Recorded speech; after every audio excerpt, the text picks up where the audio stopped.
What matters, a lesson in never giving up and never complaining.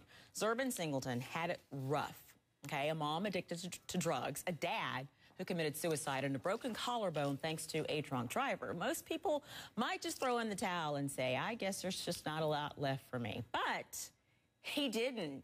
I want you to hear Zurban Singleton tell his story. First Lieutenant Zurban Singleton from the United States Marine Corps, thank you so much for your time. It's an honor to talk to you, and I think people need to know your stories because they need to hear stories of people pushing through and accomplishing great things. Thank you so much. You know, you really shouldn't be here for all intents and purposes. Don't you realize that? You shouldn't be here. Yes, ma'am. By the grace of God. Absolutely. Okay, well, the first challenge, I don't even know if we can even put them in order. There's so many. But you are on your way to becoming an astronaut, right? Yes, ma'am. Okay, but if people realize what your life was, I think they would just be astonished. You didn't meet your father until you were in high school. Yes, ma'am. Okay, and then tell me what happened after that. Well, I've always wanted to meet him. Before I met him, I had never seen a picture or anything. And one thing, you can't hold grudges, because holding grudges, it doesn't help anything, just makes things worse. Okay. So when I got the chance to meet him, I just took it with an open mind, open heart, and we started to grow together.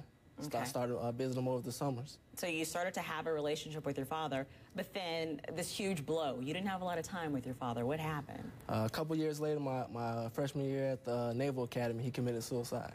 My goodness. Okay, so, and then, okay, and your mother. Let's talk about your mother. You, for a time, were not raised by your mother. Not always. What happened? Well, initially, I was with her, but she was on drugs, and when I was first born, I might have been, I was kind of like a crack baby, I guess. And so she was in and out of jail, and when she would go to jail, I would go live with my aunt or my cousin, who I also consider one of my mothers. Okay, so you're bounced around a lot as a child. You don't meet your father until you're a teenager, and then you just drop that whole, when I was in the Naval Academy thing, how did you even end up in the Naval Academy? Because those were so many challenges along the way. How did you know that's where I needed to be? The biggest things is you have to set goals, and my goal was to be an astronaut, and I always wanted to fly. And so when I was looking for colleges, I was looking for a college with D1 football, because I love to play football, aerospace engineering, and the ability to fly, and also I needed to go to school for free. Okay, and how did you keep your grades up along the way to even be eligible for the Naval Academy with all of these things that were happening in your life? There's a lot with perseverance. I mean, I believe that the only thing that stops you from achieving your goals is yourself. No matter the circumstances and everything that you go through, it builds your character and makes you the person you are today. Did you have any days when you were depressed and then you had to pick yourself up the next day no matter what?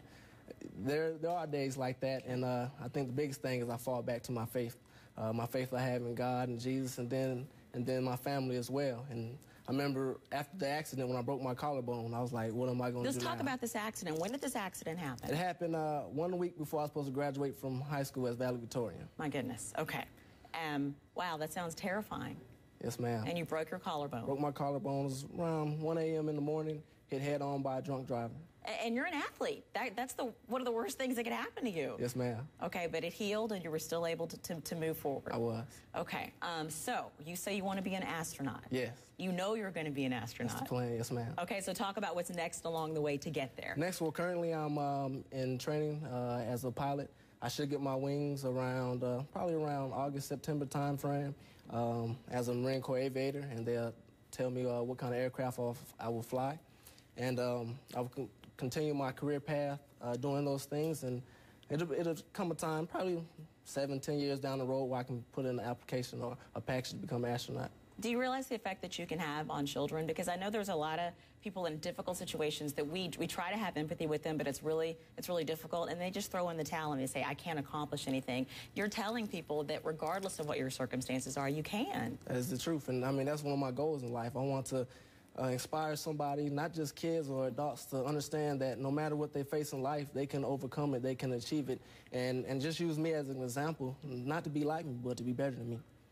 Even better. Yes, ma'am. Okay, well, First Lieutenant Zurban Singleton is setting the bar very high, but he says be even better than him. It's a joy to talk to you. It's a joy. Very, yes, very proud of you. And we partner with Essence to highlight issues in the African-American community that affect everybody. So grab the latest issue of Essence magazine or head to essence.com.